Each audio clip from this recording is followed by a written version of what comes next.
वज़ीर इत्तलाआत पंजाब अस्मा बुखारी ने कहा कि बलूचिस्तान में बसों से उतार कर शनाख्ती कार्ड्स देकर गोलियां मारी गईं।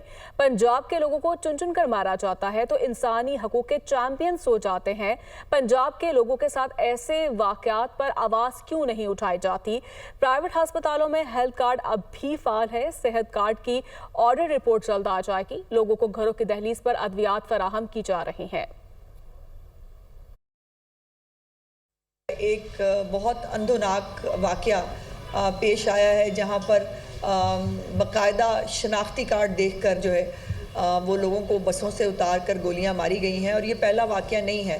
बहुत सारे इंसानी हकूक़ के जो चैम्पियन बनते हैं और जो अपने आप को जिनको अवार्ड्स मिलते हैं, जो बहुत जिनको हर मज़लूम जो है वो उसकी आवाज़ उठाने का शौक़ है, लेकिन जब बलूचिस्तान के अंदर कोई ऐसा वाक़या होता है तो उनके मुंह में दही जम जाता है। अगर पंजाब के शहरियों के साथ इस तरह चुन चुन के उनको मारा जाए तो ये इंसानी हकूक़ के चैंपियन सो क्यों जाते हैं?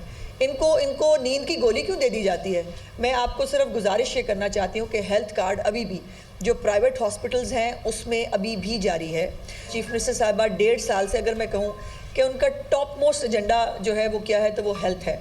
अद्वियात की फराहमी है एट द डोर स्टेप, वो अभी भी अल्हम्दुलिल्लाह जारी है। लोगों को 2 महीने का स्टॉक मिलता है। लाहौर का सबसे पुराना और बड़ा जो जच्चा बच्चा अस्पताल है लेडी वेलिंगटन, उसको जो है दोबारा तामीर किया जाने लगा है। जहाँ तक एहतजाज की तो भाई जो उनको काम आता है वो वही करेंगे ना।